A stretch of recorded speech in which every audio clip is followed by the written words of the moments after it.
Welcome back to another episode of In Conversation. As you can see, I'm outside today. I'm actually in my backyard.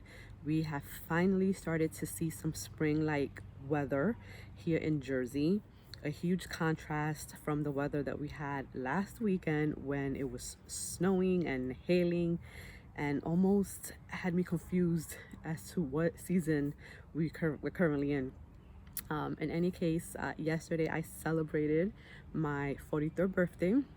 Yes, the big 4-3, 7 years away from the big 5-0.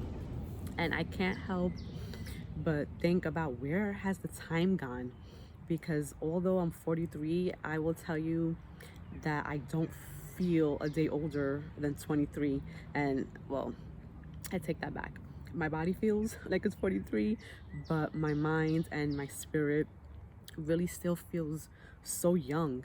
And something that I've been thinking about this past week or so is just reflecting on these last 42 years of my life and being grateful for all of it, for the good, for the not so good, for the moments that I thought would break me, but that I survived. For the moments where I thought I was experiencing the most joy, and then I realized that there's still so much more joy to come. And in thinking about my life and all of the things that I've done, that I've accomplished, I'm also thinking about the things that I have yet to accomplish and what this next year of my life really means and what I want it to mean. What do I want to do in the next 365 days? And in thinking about that, I've been reflecting on purpose. When I think about my own gifts and talents and skills and experiences, I have been able to give back to others from pulling from those things in many different parts of my life.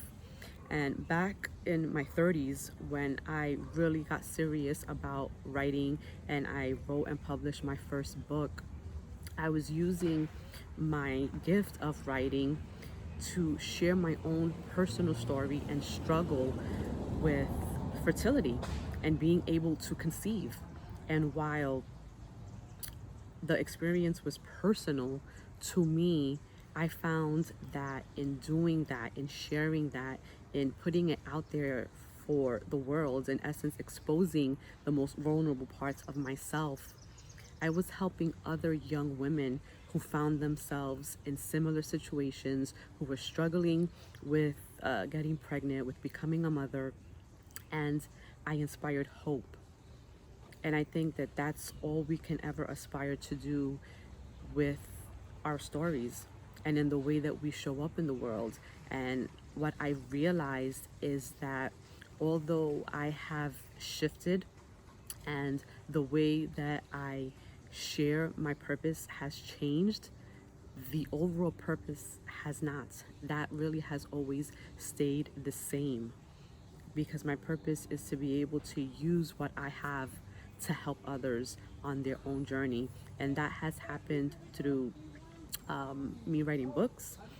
It has happened through the podcast. It's happening now through this medium where I'm posting these videos and allowing you to really connect with me on a more personal, visual level. But my purpose of being able to help others through my work has not changed.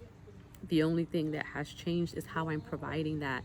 And it's changed because I've become more comfortable with myself. I've become more confident.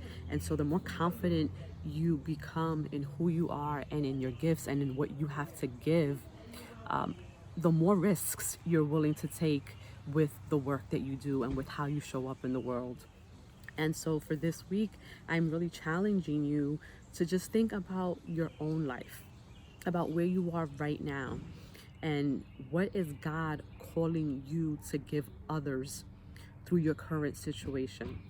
And you can be a stay-at-home mom right now, and part of your preparation could be how you're handling being home, parenting your children. What lessons are you learning? And how can you then take those lessons and apply them and share them with other moms who may be in your current situation?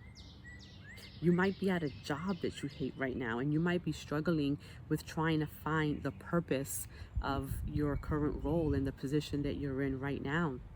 I challenge you to kind of step back from that and ask yourself, well, maybe I'm here not because of me, but because of the contribution that I am going to be imparting on someone else. Maybe your purpose right now is to be a light to someone in that job that you're in. Maybe you're a blogger, and you find that you're doing these videos and you're questioning whether or not, there's purpose in that. Well, I will tell you that these fashion bloggers, they help so many people who struggle with fashion or with trends or with putting things together. And so they're using their own gifts as it relates to fashion to help someone else. And I think that one of the things that really keeps us stuck is the idea that purpose has to be this huge, expansive thing that is impacting hundreds, thousands of people in the world. And really, it's not. Purpose is about you finding what you have to give and helping those within your sphere of influence. So purpose is found in the everyday things that you do to help others. And that could be in your household, that could be with your friends, that could be with your colleagues. You have been equipped with specific skills, gifts, and talents, and it is your responsibility to tap into those things and use them to help others, to help as many people as possible. And that might even come in the form of people you don't even know, by way of your social media platforms and the content that you're sharing. You have to be intentional about the things that you're doing and why you're doing them. And I think that particularly in this current climate, we're so focused on ourselves. And I think that God is calling us to something bigger than ourselves. I think God is calling us to look at ourselves and ask ourselves, how can I be of service to someone else? How can I help someone else?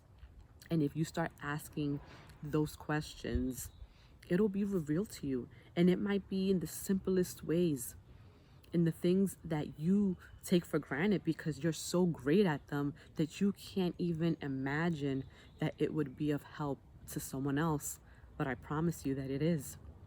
And so as I embark on this 43rd year of my life, I am challenging myself to kind of think about, how can I step more fully into my purpose? And what does that mean? And I'm really trying to take myself out of it and just give room for God to reveal it to me. I think that so often we try to control and we try to plan our lives so much that we don't give God the room and the space to move in our lives and to really work in our lives and to really connect with us in a way that is bigger than ourselves. So I want you to think about that. Think about how you can step more fully into your purpose. And if you're still struggling with what that purpose is, then I invite you to let go of whatever idea you have created in your mind about what purpose is, and just ask God to reveal it to you. And I promise you that if you're silent long enough and if you pay close attention, He will. Thank you guys for tuning in. Make sure that you subscribe if you found this video to be helpful. Make sure you leave a comment and share with anyone who you believe might be struggling with their purpose and needs some clarity. Until next time.